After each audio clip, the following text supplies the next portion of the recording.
இனிய இதயங்களே, அனைவருக்கும் வணக்கம். மாறாத நேசம் எனில் தந்த தேவா, மனம் என்னும் கோவில் உனக்காக நீவா.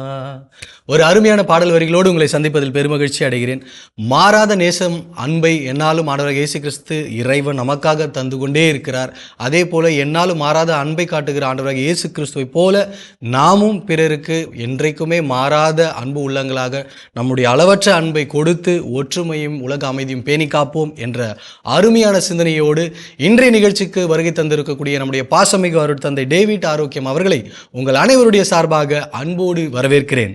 வணக்கம் ஃபாதர். வணக்கம். வணக்கம் போஸ்கோ. எப்படி இருக்கிறீங்க ஃபாதர்? நல்லா இருக்கீங்க. நல்லா இருக்கீங்களா? நல்லா இருக்கும். நல்லா வெரி இருக்கும். Good, very good. ஸோ வழக்கம் போல் ஒவ்வொரு வாரமும் தொடர்ந்து அவர்கள் எழுதக்கூடிய கடிதங்கள் அன்பர்கள் நமக்கு உற்சாகத்தை ஊக்கத்தை கொடுக்குது ஃபாதர். அந்த வகையில் இந்த வாரமும் லெட்டர்ஸ் ப்ளஸ் மெயில் வழியாகவும் சிலர் இமெயில் வழியாக கண்டிப்பாக ஃபாதர். ஸோ படிக்கலாமா ஃபாதர்? அதே போல் இந்த வாரம் நம்ம ஒவ்வொரு வாரமும் ஒரு ஸ்பெஷல் இருக்கும். இந்த வாரம் புனித பேதுரு மற்றும் பவுல் அவர்களுடைய விழாவை கொண்டாடிட்டு சபையினுடைய 2 தூண்கள்னு சொல்லுவாங்க. ஆண்டவர் இயேசு வந்து எருசலேமில் அவர் போதித்த அந்த இறையாட்சியுடைய செய்திகளை விழுமியங்களை உலகெங்கும் சென்று படைப்பிற்கெல்லாம் நற்செய்தி அறிவிங்கள் சொல்லி, இதோ உலக முடிவரை என்னாலும் நான் உங்களோடு இருக்கிறேன்னு சொல்லிட்டு விண்ணேற்புக்கு முன்னாடி அவர் சீடர்களை அனுப்பி வைத்தார். அந்த அந்த கட்டளையின் அடிப்படையில் எல்லா சீடர்களும் பல இடங்களுக்கு பல நாடுகளுக்கு போனாங்க. அதில் ரொம்ப முக்கியமான பல பயணங்கள் மேற்கொண்டவர் வந்து பவுலடிகளார், அதே அவரை தொடர்ந்து பேதுரு. இவங்க 2 பேரும் அங்கே ரோமையில் இன்றைக்கு நம்ம போனாலும் அவர்கள் அந்த வாழ்ந்த இடங்கள், அவர்கள் துன்பப்பட்ட இடங்கள், அங்கே கைது செய்யப்பட்ட இடம், அவர் பேதுரு கைது செய்யும் போது அவர் கையில் மாட்டப்பட்ட விலங்கு முதல் கொண்டு இன்றைக்கு அங்கே இருக்குது. பேதுருவை தலையில் சிலுவை அறைந்து கொல்லப்பட்ட இடம், அவர் அடக்கம் செய்யப்பட்ட இடம், பவுலடிகளார் தலை வெட்டப்பட்ட இடம், அவர் அடக்கம் செய்யப்பட்ட இடம், எல்லாமே இன்றைக்கு வரலாற்று சான்றுகளாக நம்ம போய் அந்த இடத்துல நின்று அதை தொட்டு பார்க்கலாம். அந்த அளவுக்கு வரலாறு, நம்முடைய விசுவாசத்திற்கென்று ஒரு வரலாறு இருக்கிறது. பழைய ஏற்பாடு அபிரகாம் காலம் தொடங்கி இன்றைக்கு வரைக்கும் அத்தனைக்கும் வரலாற்று சான்றுகள். அதனால் சும்மா போகிற போக்கில் சொல்கிற கதைகள் அல்ல. அதனால் நம்ம விசுவாசத்தை குறித்து நம்ம பெருமைப்படணும். முதல்ல நான் ஒரு கிறிஸ்தவன், நான் கிறிஸ்துவை நம்புகிறேன், கிறிஸ்துவனுடைய நற்செய்தியை நான் பின்பற்றுகிறேன், பறைசாற்றுகிறேன், வாழ்கிறேன் என்ற அந்த எனக்குள் எனந்த ஒரு பெருமையும், எனக்கு அதில் ஒரு என்ன சொல்கிறது, ஒரு நிறைவும் கர்வமும் இருக்கிற தப்பு இல்லை. அதுக்காண்டி நம்ம மற்றவங்களை போய் குறை சொல்கிறது வந்து தவறு. நான் என் ஆண்டவரை நம்புகிறேன், அவர் சொன்ன காரியங்களை நான் வாழ்கிறேன், அவர் சொன்ன மாதிரி நான் வாழ்கிறேன், வாழ்ந்தாலே வந்து போதும். நம்ம போய் பெருசாக அதை குறித்து போதகம் செய்யணும் தேவையில்லை. நீங்கள் உங்களது அன்பு செயல்களை காண்கின்ற மற்றவர்கள் நீங்கள் கிறிஸ்தவர்கள் என்பதை நீங்கள் என்னை சார்ந்திருந்து மற்றவர்கள் உங்களுடைய அன்பு செயல்களின் வழியாக அவங்க புரிஞ்சுக்கணும். நீங்கள் உங்கள் பேரை வச்சோ கழுத்தில் சிலுவை போடுறத வச்சோ நம்ம கோயில் போகிறத வச்சோ இல்லை, உங்களது அன்பு செயல்கள் அதுதான் வந்து முக்கியம். அதனால் சாட்சிய வாழ்க்கை. அதனால் இன்றைக்கு நான் ஒரு கிறிஸ்தவன், கிறிஸ்துவை நம்புகிறவன், கிறிஸ்துவை ஏற்றுக்கொண்டவன், கிறிஸ்துவை தாங்கி இருக்கிறவன் என்பதை நான் பெருமையோடு உற்சாகமாக வாழ்ந்தால் பெரிய அதுதான் சாட்சியம். அதை இந்த 2 அப்போஸ்தலர்களும் திருத்தூதர்களும் ரொம்ப நிறைவாக, அதனால்தான் நான் வாழ்ந்தால் கிறிஸ்துவுக்காக, நான் செத்தாலும் எனக்கு ஆதாயம். ஏன்னா செத்த பிறகு நான் வந்து ஆண்டவர்கிட்ட போய் நான் இருக்க போகிறேன், அவரை நேரடியாக நான் பார்க்க போகிறேன் அப்படின்னு பவுலடியார் தைரியமாக சொல்கிறார். இன்னும் சொல்கிறார், இந்த உலகத்தில் நான் குப்பைன்னு. எதுக்கு குப்பை? என் கிறிஸ்துவை நான் ஆதாயமாக்கி கொள்வதற்கு, அவரை நான் பெற்றுக்கொள்வதற்கு. இதெல்லாம் எவ்வளோ பெரிய ஸ்டேட்மெண்ட், எவ்வளோ பெரிய விசுவாச அறிக்கை. வாழ்க்கையில் அவர் எவ்வளவு தைரியமாக அந்த கிறிஸ்துவின் அனுபவத்தை வாழ்ந்திருந்தார்னா இவ்வளவு இதாக பேசியிருப்பார். அதனால் இன்னும் சொல்கிறார், கிறிஸ்துவனுடைய உடலிலே எஞ்சி இருக்கின்ற எல்லாம் வந்து தேவையாக இருக்கின்ற துன்பங்களை நான் தாங்குவதற்கு. ஆண்டவர் இயேசு வந்து நிறைவாக துன்பப்பட்டுட்டார், கடைசி சொட்டு ரத்தம் சிந்துற வரை வந்து பாடுபட்டார். ஆனால் இவர் என்ன சொல்கிறாரு, சப்போஸ் அங்கே ஏதாவது இருந்துச்சுன்னா அதை நான் வந்து நிறைவு செய்வது நான் தயாராக இருக்கிறேன். அதுக்கு எவ்வளவு துணிச்சல் வேணும், தைரியம் வேணும். அதாவது எந்த அளவுக்கு நான் வந்து கிறிஸ்துவுக்குள்ளே நான் இருக்கிறேன்னு சொல்கிறதுக்கு எனக்கு ஒரு கட்ஸ் வேணும்ல. சொல்கிறார், எழுதுகிறார். அப்போது அதைத்தான் இந்த திருவிழா நமக்கு வந்து எண்பித்து காட்டுகிறது. அருமையான சிந்தனையோடு ஃபாதர். மெயில் வழியாக ஃபாதர், இமெயில் வழியாக ஜோசப் பெபின் அப்படின்றவர் அனுப்பியிருக்காங்க. அன்புள்ள ஆசிரியர் தந்தைக்கு வணக்கம். மாதா டிவி நிகழ்ச்சிகள் அனைத்தும் மிகவும் பயனுள்ளதாக இருக்கிறது. குறிப்பாக கடவுள் வணக்கம் நிகழ்ச்சியில் இந்தியராகிய நாம் நிகழ்ச்சியில் அருள் தந்தை MC ராஜன் மொழி சிறுபான்மையினரை குறித்தும் அவர்களுக்கு இந்திய அரசியலமைப்பு சட்டம் வழங்கியுள்ள உரிமைகள் குறித்தும் அது சம்பந்தமாக மாநில மத்திய அரசுகளுக்கு உள்ள பொறுப்புகள் குறித்தும் அழகாக விவரித்து கூறினார். தொடர்ந்து பேசும்போது நாம் பிற மொழிகளை கற்றுக்கொண்டு நம்மையும் நமது தலைமுறைகளையும் காப்பாற்றிக் கொள்ள வேண்டும் என்பதையும் அழகாக எடுத்து கூறினார். மிகவும் பயனுள்ள இக்காலத்திற்கு தேவையான ஒன்று. மாதா டிவிக்காகவும் மாதா டிவியில் சேவையாற்றும் அனைத்து அருள் தந்தையர்கள் மற்றும் அருள் சகோதரிகள் மற்றும் பணிபுரிபவர்கள் அனைவருக்காகவும் எங்களுடைய அன்றாட ஜெபத்தில் வேண்டிக் கொள்கிறோம். நீங்களும் எங்களுக்காக உங்களுடைய அன்றாட ஜெபத்தில் வேண்டிக் கொள்ளுங்கள். இறைவனுக்கு நன்றி, மாதாவிற்கு புகழ். இப்படிக்கு உங்களுடைய ஆசிரை வேண்டி நிற்கும் பெபின், தேன்கனி கோட்டை பங்கு, தர்மபுரி மறை மாவட்டம். ரொம்ப அருமையான ஒரு கடிதம். இப்போ நம்ம கடவுள் வணக்க நிகழ்ச்சியில் பார்த்தீங்கன்னா ரொம்ப அழகான நிகழ்ச்சிகள், கருத்து செறிவான நல்ல அதில் ஃபாதர் ராஜனுடைய நிகழ்ச்சிலாம் வந்து இக்காலகட்டத்தில் நாம் அனைவரும் தெரிந்து கொள்ள வேண்டிய காரியங்கள். ரொம்ப ரொம்ப முக்கியமான விஷயம். நம்முடைய இந்திய அரசியல் அமைப்பு சட்டம் நமக்கு என்னென்ன காரியங்களை சொல்லி கொடுத்துருக்கிறது, சொல்கிறது என்பதை நாம் அறிய வேண்டும். சும்மா நம்ம அறியாமையில் வாழ்வது, இப்போவும் இந்த 2025 அப்படி இருக்கிறோம்னா அது நம்முடைய எப்படி சொல்கிறதுன்னு தெரியல. அது இந்த பொது மேடையில் சொல்ல வேண்டிய அவசியம் இல்லை. கண்டிப்பாக நாம் அறிந்திருக்க வேண்டும். அப்போது அதற்கு தான் இந்த நிகழ்ச்சி. அது விவசாயத்தை பற்றி நாம் அறிந்து கொள்வது அல்லது ஆளுமைகளை பற்றி அறிந்து கொள்வது, இது மாதிரி நிறைய காரியங்களை அந்த கடவுள் வணக்கம் நிகழ்ச்சி நம்ம சொல்லித் தருகிறோம். மொழி என்று சொன்னாலே வந்து இன்றைக்கு சமீபத்தில் ஒரு சில நிகழ்ச்சிகளோடு பார்த்தேன். எனக்கு தமிழ் பேச தெரியும், எழுத தெரியாட்டி என்ன பெரிய விஷயமா, வாசிக்க தெரியாட்டி என்ன பெரிய விஷயமா. அது எவ்வளவு ஒரு மடத்தனமான ஒரு ஒரு ஒரு அதை எப்படி வந்து ஒருத்தவங்க சொல்லுவோம், நான் பிறப்பால் என் தாய்மொழி தமிழ், பிறப்பால் என் தாயினுடைய உதரத்திலிருந்து எனக்கு கொடுக்கப்பட்டது தமிழ் ரத்தம். ஆனால் எனக்கு வந்து பேச தான் தெரியும், எழுத தெரியாது, வாசிக்க தெரியாதுன்றது வந்து அது பொது மேடையில் நான் சொல்ல நாகரிகம் கருதி அதை நான் சொல்ல விரும்பவில்லை. அதனால் ஒரு மொழி என்பது அந்த மொழியை நான் சிந்திப்பதை, நான் நினைப்பதை, அதை அந்த 2 வரிகளில் எனக்கு எழுத தெரிய வேண்டும். கண்டிப்பாக அதை எழுத தெரிய வேண்டும். மற்றவருடைய சிந்தனையை எனக்கு வாசிக்க தெரிய வேண்டும். அதுதான் மொழி அறிவு.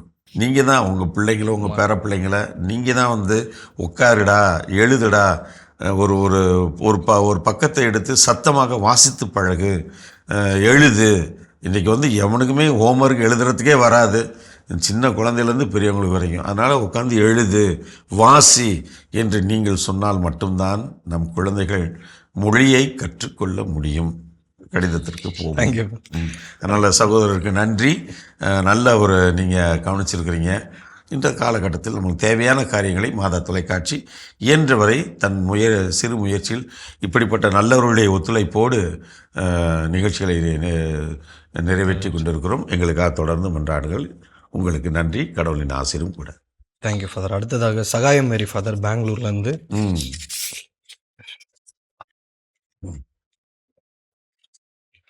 இயேசுவுக்கே புகழ், இயேசுவுக்கே நன்றி, மரியே வாழ்க. இயேசு கிறிஸ்துவின் அன்பும் அருளும் சமாதானமும் ஆவியின் வல்லமையும் அன்னை மரியின் பரிந்துரையும் என்றும் இருப்பதாக.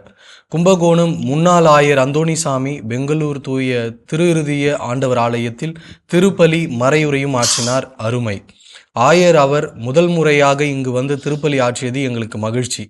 ஆயர் அவர் நல்ல உடல் சுகத்தோடு வாழ என் வாழ்த்துக்கள். அவரை வரவேற்ற அன்பு ஆயர் சூசைநாதன் அவருக்கும் என் நன்றிகள்.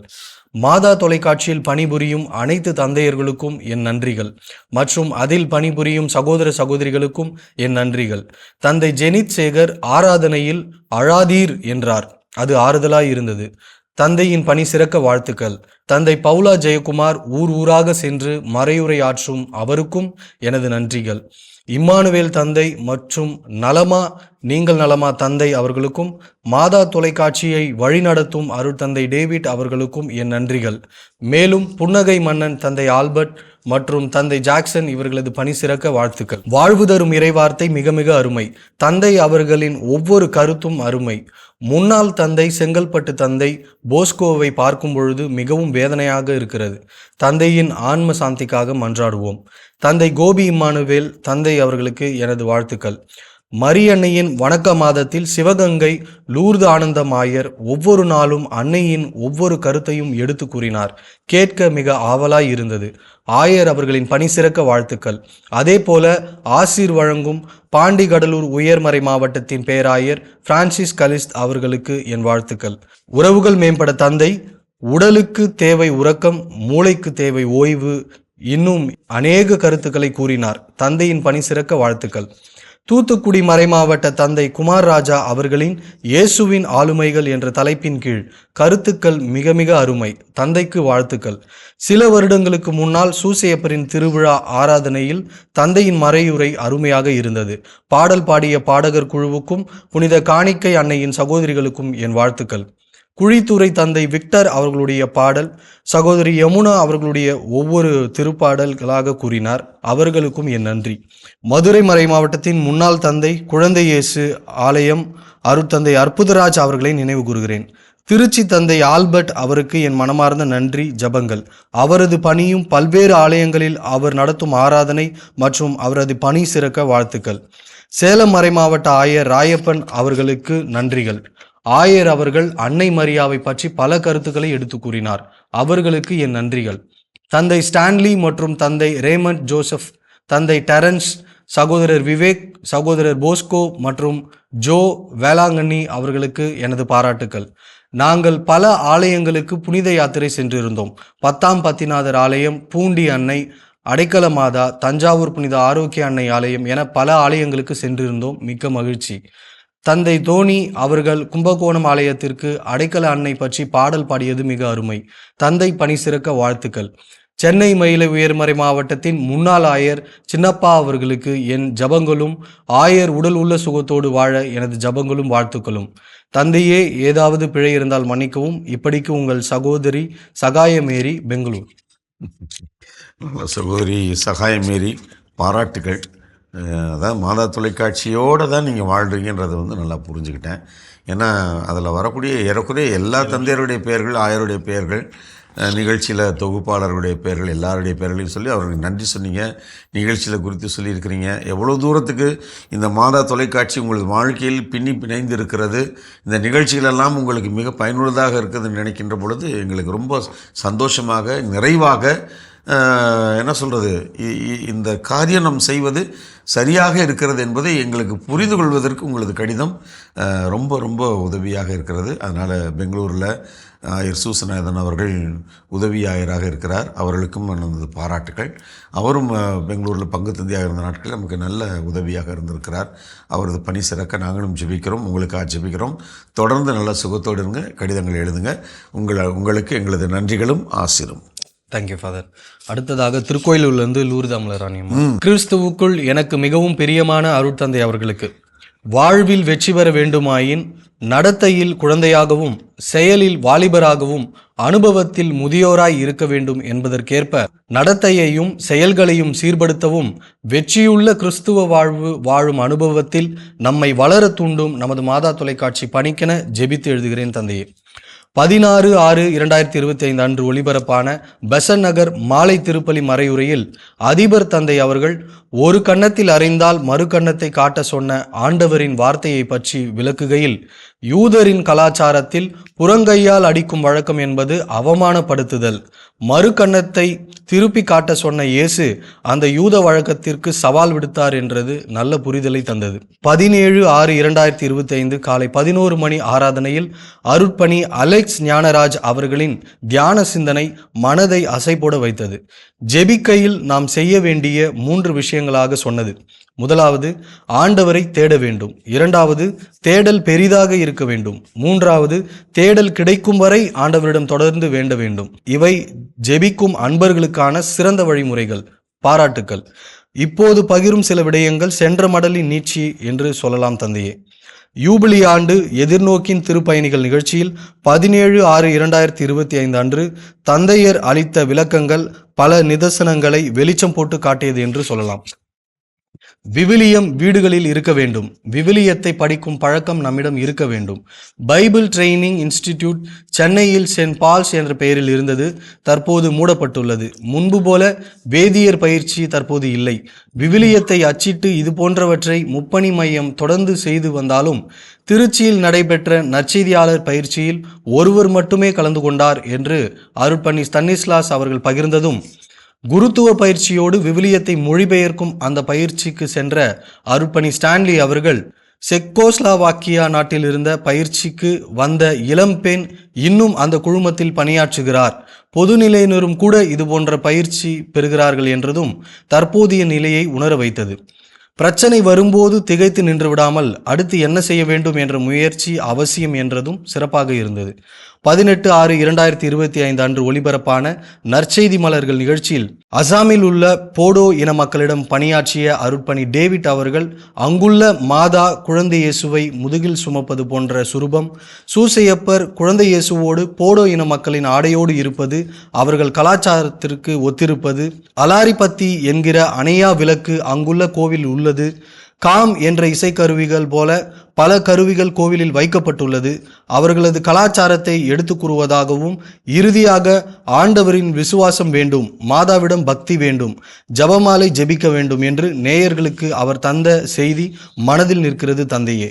மீண்டும் பகிர விழைந்து ஜபத்துடன் லூர்து அமலராணி, திருக்கோயிலூர். சிறப்பு சிறப்பு. அதாவது உங்கள் கடிதம் பார்த்தீங்கன்னா நம்ம வந்து நற்செய்திகளை யோவான் நற்செய்தி மாதிரி. யோவான் நற்செய்தி வந்து ஆண்டோடைய வாழ்க்கையை அவருடைய போதனைகளை எழுதியிருக்கிறாரு. ஆனால் அவர் முழுமையாக உள்வாங்கி அந்த நற்செய்தியை வந்து ஒரு நம்ம வாசிக்க ஆரம்பித்தோம்னா நமக்கு ஒரு தியான சிந்தனை மாதிரி போய்கிட்டே இருக்கும். படிப்பினைகள் எல்லாம் அந்த ஒவ்வொரு அதிகாரத்தினுடைய தொடர்ச்சியும் பார்க்கின்ற பொழுது அவருடைய போதனைகளுக்கு மையமான முக்கியத்துவம் கொடுக்கப்பட்டு அந்த போதனைகள் எல்லாம் ஒரு ஒரு தியான சிந்தனை போன்று அப்படியே தொடர்ச்சி அப்படியே அழகாக அது போயிட்டே இருக்கும். வாசிக்க வாசிக்க அடுத்து நமக்கு வந்து ஆண்டவரை குறித்த அனுபவம் நமக்கு வந்து பெருகி கொண்டே இருக்கிறோம். அதனால் உங்கள் கடிதம் வந்து பார்த்திங்கன்னா நீங்கள் அனுபவித்ததை எழுதுவதால் அதில் நம்முடைய சிந்தனைகளை வந்து அது தூண்டிக்கொண்டே இருக்கிறது. ரொம்ப உட்கார்ந்து யோசித்து இந்த இந்த நிகழ்ச்சியிலிருந்து நான் பெற்றுக்கொண்ட அனுபவம் என்ன என்பதை மிக அழகாக எழுதுகிறீர்கள். அதனால் உங்களுக்கு அதுவும் தொடர்ச்சியாக பாராட்டியே ஆக வேண்டும். பாராட்டுவதோடு உங்களுக்காக ஜெபிக்கிறோம். நல்ல சுகத்தோடு நீடிய ஆயுளோடு நீங்கள் இருக்கணும். நாங்கள் எப்பொழுதும் ஜெபிக்கிறோம். நீங்கள் எங்களுக்காக தொடர்ந்து மன்றாடுறீங்க. கடவுளின் ஆசிரியர் நாளும் உங்களோட கான்வர்சியோ. Thank you father. இறுதியாக நிர்மலா மேரி ஃபாதர், பெங்களூர்ல இருந்து இவர்களுடைய கடிதம் ஒரு சுருக்கமாக இருக்குது ஃபாதர். அதனுடைய சுருக்கம், ஒரு நிகழ்ச்சியில் வந்து தந்தை டேவிட் ஆரோக்கியம் அவர்கள் கண் கலங்கி நம்முடைய மாத தொலைக்காட்சி வரலாற்றை பற்றி பேசியிருந்தாங்க. ஸோ அதை குறித்து தந்தையை நீங்கள் இனி கலங்க வேண்டாம், ஏன்னா நீங்கள் இறைவனுடைய பணியை ஆற்றி கொண்டிருக்கல, அவர்கள் என்னாலும் உங்களோடு கூட இருக்கிறார் என்பது என்னாலும் நம்பத்தக்கது. ஸோ அதனால் நீங்கள் கலங்காமல் உங்களுடைய பணி தொடர்ந்து செய்யுங்க அப்படின்றும், ஆராதனை செய்கின்ற ஒவ்வொரு அருட்தந்தையர்களுக்கும் அவருடைய நன்றிகளையும் வாழ்த்துக்களையும் அவர்களால் இயன்ற ஒரு சிறிய காணிக்கையும் நமக்கு அனுப்பியிருக்கிறாங்க. தொடர்ந்து அவர்களுக்காகவும் ஜெபிக்க வேண்டுமாயும் நமக்காகவும் அவர்கள் தொடர்ந்து ஜெபிக்கிறார்கள் என்று கதை சொல்லி. நிர்மலா மேரி, பெங்களூர்லேருந்து. நிர்மலா மேரி சகோதரிக்கு மிக்க நன்றி. அதான் என்னென்றால் வந்து நம்ம கண் கலங்க வேண்டும் என்று யாரும் யோசிப்பதில்லை. யோசித்து அப்படியே பண்ணால் அது வந்து ஒரு நாடகமாக மாறிவிடும். ஏன்னா ஒரு சில காரியங்களை நாம் நினைக்கின்ற பொழுது கடவுள் நம்மளை எவ்வளவு இது ஆகாது, இது நடக்காது, இது வேண்டாம், இதை நிப்பாட்டிருங்க, காசெல்லாம் கொடுத்துருங்க, 30,000 பேர்கிட்ட ஷேர்ஸ் வாங்கியிருந்தோம், இது இல்லை நீங்கள் மாதம் 35 லட்ச ரூபா சொல்கிறீங்க, அதெல்லாம் எங்கே போய் நம்ம கண்டுபிடி, யார் கொடுப்பா அந்த காசுலாம், அதெல்லாம் வராது. அதனால் நம்ம ஆரம்பித்து தோற்று போவதற்கு பதிலாக இப்பொழுதே தொடக்கத்திலே வந்து இது எதுக்கு தேவையில்லைன்னு சொல்லிட்டு இதை கொடுத்துருங்க அப்படின்னு தான் வந்து பேசப்பட்டது. இது உண்மை. அப்படி தான் வந்து முடிவு செய்யப்பட்டது. அப்புறம் திடீர்னு அப்புறம் ஏறக்குறைய 1-2 மாதங்கள் கழித்து டிவோட் ஆயர் அவர்கள், இல்லைப்பா நான் ஆயர்கள்ட்டெல்லாம் நான் பேசுகிறேன், எனக்கு ஒரு நம்பிக்கை இருக்குது, அதனால் பார்ப்போம், செய்வோம், நீ ஆரம்பி, நான் ஆயர்களோடு நான் பேசி அவர்களை அவங்களுடைய சம்மதத்தை நான் பெற்றுக்கொள்கிறேன், நீ காரியத்தை செய் அப்படின்னு சொல்லி அவர் சொல்லி அவரை மீண்டும் ஆரம்பித்து இன்றைக்கு வந்து இது இவ்வளோ தூரத்துக்கு இன்றைக்கும் பார்த்திங்கன்னா நம்மளுக்கு எவ்வளோ இடைஞ்சல்கள், பல இடங்களில் வந்து மக்கள் கொடுக்குற நன்கொடை நம்ம கைக்கு வராது. அவங்களா யாராவது அந்த இடங்கள் எடுத்துக்கிறாங்க. அதை நம்ம பல இடங்கள் நம்ம அங்கே போகும்போது நான் அப்படி போன வாரம் நான் ஒரு 5000 ரூபா கொடுத்தேன், ஒரு 10,000 கொடுத்தேன், உங்களுக்கு வந்துச்சான்னு கேட்பாங்க. நம்ம எப்படி என்ன சொல்கிறதுங்க, வந்துச்சுன்னு தான் நம்ம சொல்லணும். ஆனால் அது வரலைன்றது நமக்கு தெரியும். அதை வந்து நம்ம இப்படி கொடுத்தாங்களாமே, நீங்கள் என்ன ஏன் கொடுக்கல அப்படின்னு நம்ம கேட்க முடியாது. அது ஒரு மாதிரி நல்லா இல்லை இல்லைங்களா? அப்போ இது மாதிரி பல சம்பவங்கள் பல இடங்களில் இந்த மாதிரியான தடைகள், நம்மளுக்கு ஒரு உற்சாகம் கொடுக்கப்படாத ஒரு நிலை, பல இடங்களில் வந்து நம்ம கோயிலெலாம் இங்கே கட்டிகிட்டு இருக்கோம், காசுலாம் கொடுக்காதீங்க, இனிமேல் மாதா டிவிக்கெலாம் யாரும் அனுப்பாதீங்க, கொடுக்காதீங்க என்று பகிரங்கமாக மக்கள்கிட்ட சொல்ல. மக்களுக்கு என்ன நினைப்பாங்க, அவங்க வந்து என்னடா எல்லாரும் சேர்ந்து நடத்துப்பதாக சொல்கிறாங்க, அப்புறம் இது இங்கே கொடுக்கக்கூடாதுன்னு சொல்லி சொல்கிறாங்க, அங்கே ஏதோ தப்பு நடக்குதோ அப்படின்னு நினைப்பாங்க. இன்னும் ஒரு சில இடங்களில் வந்து போகும்போது ஏன்ப்பா அந்த பூசெல்லாம் இங்கே வராதா, ஏன் கொடுக்க நீங்கள் கேட்க மாட்டீங்களா? அதாவது இது மாதிரி பல்வேறு காரியங்கள், பல விஷயங்கள், 1 2 இல்லை, பல இருக்கிறது. அப்போ இதையெல்லாம் கடந்து கடவுள் நம்மோடு இருந்து பயணிக்கிறார், மக்கள் நம்மளோடு இருக்கிறாங்க, கடவுளின் பராமரிப்பு இருக்கிறது, மக்களுடைய அந்த நல்ல எண்ணம் இருக்கிறது. மக்களுடைய நல்ல எண்ணம் இல்லாட்டி வந்து இன்றைக்கு மக்கள் தருகின்ற காணிக்கைகள் இல்லாமல் நம்ம என்ன செய்ய முடியும்? ஒன்றும் செய்ய முடியாது. மாதம் 70 லட்ச ரூபா நான் செலவு பண்ணுறேன்னா எப்படி நான் செலவு பண்ண முடியும்? எப்படி நான் வந்து சேட்டலைட்டுக்கு வாடகை கொடுக்க முடியும்? எப்படி இவ்வளோ இந்தியாவில் இருக்கிற 5 டிடிஹெச் பிளாட்ஃபார்முக்கும் வருஷத்துக்கு 2 கோடி ரூபா கொடுக்க முடியும்? எப்படி 2 மாதத்துக்கு ஒரு தடவை ஒரு 6-7 லட்ச ரூபா எலக்ட்ரிசிட்டி பில் கட்ட முடியும்? எப்படி பொருட்கள்லாம் பாதுகாக்க முடியும்? இங்கே இருக்கிற ஒரு 100 பேர்த்துக்கு நான் சம்பளம் கொடுக்க முடியும்? எப்படி நான் இதெல்லாம் கொண்டு நம்ம செய்ய முடியும்? அப்போ இவ்வளவும் பிரச்சனைகள் மத்தியிலும் கடவுள் நம்மை வழிநடத்தி கொண்டுக்கிறான்னு நம்ம நினைக்கும் போது அதை எப்படி நான் வந்து என்ன மாதிரியான உணர்வு நிலையோடு அதை நான் யோசிப்பது?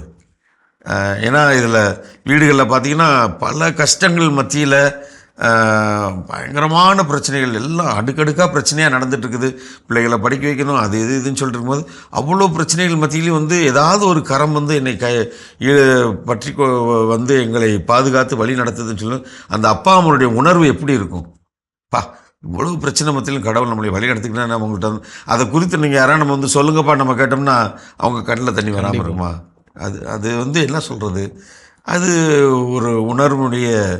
ஆனால் ஏனென்றால் இவ்வளவு சவால்களின் மத்தியிலும் கடவுள் நம்மோடு இருக்கிறார் நினைக்கையில் வந்து அந்த கடவுள் நம்ம எவ்வளவு பராமரிக்கிறோம். அது வந்து ஒரு துன்பத்தின் கண்ணீர் அல்ல, மாறாக ஒரு மகிழ்ச்சி, ஒரு நிறைவு. கடவுள் நம்மோடு இருந்து நம்மை வழி நடத்துகிறார், மக்கள் நம்மோடு இருக்கிறார்கள் என்பதை நினைக்கின்ற பொழுது நம்மை அறியாமல் நம்முடைய உணர்வுகளை அதாவது அந்த கண்ணீர் என்பது அதுதான். அந்த கண்ணீரே வராத ஒரு மனிதன் இந்த உலகத்தில் இருக்கிறான் அப்படின்னு சொன்னால் அந்த மனிதனாக இருக்க முடியுமா? தெரியல. மனுஷனா இல்லை வேறு ஏதோ ஒரு பிறவியா? ஆண்டவர் ஏசியாம்பா கண்ணீர் விடணும்? லாசர் அவருக்கு தெரியும் அவரை உயிர்ப்பிக்க போகிறான்றது அவருக்கு நன்றாகவே தெரியும். ஏன் அவர் கண்ணீர் விட வேண்டும்? ட்ராமா போட்டாரா? ஏன் அவர் வந்து கல்வாரியில் போய் அங்கே நம்ம கண்டிப்பாக நம்ம கடவுளுக்காக என் உயிரை கொடுத்து தான் ஆக வேண்டும், ஏன் அவர் கண்ணீர் விட்டார்? ஏன் இரத்தமாக வியர்த்தார்? அதுதான் அது உணர்வுடைய நம்மை அறியாமல் நம் உடல் வழியாக வெளிப்படுகின்ற அந்த உணர்வு அது. அதனால் உங்களுடைய அக்கறைக்கு, அன்புக்கு, பாசத்திற்கு நன்றி. இவைகளெல்லாம் கடவுளுடைய பராமரிப்பு. உங்களை போன்ற ஆயிரக்கணக்கான நல்ல மக்களுடைய நல்ல என்ன சொல்கிறது பகிர்வு அல்லது பங்களிப்பு, காணிக்கை, இவைகளெல்லாம் கடவுளுடைய பராமரிப்பாக நான் பார்க்கின்ற பொழுது என்னை அறியாமல் வெளிப்படுகின்ற ஒரு உணர்வு தான். இருப்பினும் உங்களது அக்கறைக்கு நன்றி. தொடர்ந்து எங்களுக்காக மன்றாடுங்க. தொடர்ந்து மக்களுடைய பங்களிப்பு நமக்கு எப்பொழுதும் தேவை. ஏனென்றால் அப்பொழுது தான் இப்படிப்பட்ட ஒரு பெரிய காரியத்தை நாம் கடவுளின் திருவுளமாக அதை ஏற்று நிறைவேற்ற முடியும் என்பது எனது தாழ்மையான கருத்து. உங்களது அன்புக்கு நன்றி. கடவுளின் ஆசிரியர் நாளும் உங்களோடு. தேங்க்யூ ஃபாதர், ரொம்ப நன்றி. நீங்கள் இறுதியாக அந்த நெகிழ்ச்சியாக பகிர்ந்த ஒரு விஷயம் அன்பர்களே சாட்சியமாக எழுதியிருக்கிறாங்க. மாதா தொலைக்காட்சி ஒவ்வொரு இல்லங்களிலும் கட்டப்பட்ட ஆலயம் அப்படின்னு அவங்களாவே எழுதியிருக்கிறாங்க. ஸோ இதிலிருந்தே வந்து உர்ஜிதமாகுது. ரொம்ப நன்றி father. Thank you so much father. இனி இது எங்களுக்காக ஜெபித்து நன்றி. இனி இதயங்களே, இப்பொழுது சமீபத்தில் நம்முடைய மாதா தொலைக்காட்சியுடைய சமூக ஊடகத்தில் ஸ்பாட்டிஃபை என்ற அந்த ஒரு ஆப்பை உருவாக்கியிருக்கிறோம். மாதா டிவியுடைய ஸ்பாட்டிஃபை நீங்கள் பதிவிறக்கம் செய்து உங்களுடைய அலைபேசியில் மொபைலாக பதிவிறக்கம் செஞ்சிங்கன்னா 300க்கும் மேற்பட்ட பாடல்களை அங்கே ரெடி பண்ணி பதிவிறக்கம் செய்து வைத்திருக்கிறார்கள். உங்களுடைய தேவைகளுக்கு ஏற்றாற் போல் இந்த பாடல்களை கேட்டு நீங்கள் மகிழலாம். நீங்கள் பேருந்தில் பயணிக்கின்ற பொழுது, மகிழுந்தில் செல்கின்ற பொழுது, வீடுகளிலே அல்லது ஏதாவது பயணங்களிலே நீங்கள் நல்ல நல்ல பாடல்கள், நாம் பாடிய பாடல்களை நீங்கள் அழகாக கேட்டு கடவுளுக்கு நன்றி சொல்லலாம். எனவே இந்த சமூக ஊடகத்தை நீங்கள் பயன்படுத்த வேண்டும். அதே போன்று யூடியூப், இன்ஸ்டாகிராம் போன்ற மாதா தொலைக்காட்சியுடைய குறிப்பாக யூடியூப்லேயே குழந்தைகளுக்கு கிட்ஸ் யூடியூப் இருக்கிறது. அதே மாதா டிவி லைவ் என்ற ஒரு இந்த கடவுள் வணக்கம் நிகழ்ச்சி, குட் நைட் ஆகுது போன்ற நிகழ்ச்சியெல்லாம் நேரலையாக ஒளிபரப்பப்படுகிறது. அதை நீங்கள் பார்த்து பயனடையலாம். அதனால் மாதா தொலைக்காட்சியை நீங்கள் எப்படியெல்லாம் எங்கெல்லாம் எந்த ஒரு தடையும் இல்லாமல் பார்ப்பதற்கான அத்தனை வசதிகளும் இருக்கிறது. பயன்படுத்தி கொள்ளுங்கள். கடவுளின் ஆசிரியை பெற்றுக்கொள்ளுங்கள். கண்களை மூடி மன்றாடுவோம். எங்கள் அன்பை உருவான இயேசு ஆண்டவரே, இந்த அற்புதமான நேரத்திற்காக நன்றி கூறுகிறோம். ஆண்டவரே, நீர் எங்களோடு இருக்கிறீர், எங்களை பராமரிக்கிறீர், எங்களை வழி நடத்துகிறீர் என்பதை ஒவ்வொரு நொடியும் எங்களுக்கு உணர்த்தி கொண்டிருக்கின்ற ஒரு மாபெரும் வல்லமையான கிருபைக்காக, உமது வாக்குத்தத்தத்திற்காக நன்றி கூறுகிறோம். உடன்படிக்கைக்காக நன்றி கூறுகிறோம். ஆண்டவரை, தொடர்ந்து உமது கரம் எங்களோடு இருந்து எங்களை வழி நடத்தட்டும். எங்கள் அன்பு தாயே, ஆரோக்கிய அன்னையே, எங்களுக்காக பரிந்து பேசுங்களம்மா. என்று வாழும் உயிருள்ள இறைவன் தந்தை, மகன், தூய ஆவியார் நம் ஒவ்வொருவரையும் நிறைவாக ஆசீர்வதிப்பாராக. Amen. Thank you father. Thank you father. அன்பர்களே, ஒவ்வொரு வாரமும் நீங்கள் தொடர்ந்து எழுதி அனுப்பக்கூடிய ஒவ்வொரு கடிதங்களும் எங்களுக்கு மிகுந்த உற்சாகத்தையும் ஊக்கத்தையும் அளிக்குதுன்னு நான் சொல்லலாம். தொடர்ந்து உங்கள் கடிதங்களை எழுதி அனுப்ப வேண்டிய மின்னஞ்சல் முகவரி info@madatv.in. தொடர்ந்து உங்கள் கடிதங்களை எழுதி அனுப்ப வேண்டிய தபால் முகவரி வந்ததும் தந்ததும் மாதா தொலைக்காட்சி, எண் 150 லஸ்கோவில் சாலை, மயிலாப்பூர், சென்னை 6004. இனி இது எங்களை மீண்டும் வந்ததும் தந்ததும் நிகழ்ச்சியில் உங்களை சந்திக்கும் வரை அன்போடு உங்களிடமிருந்து விடைபெறுவது நான் உங்கள் போஸ்கோ மற்றும் அருட்தந்தை டேவிட் ஆரோக்கியம். இயேசுவுக்கே புகழ். இயேசுவுக்கே நன்றி. மரியே வாழ்க. மரியே வாழ்க.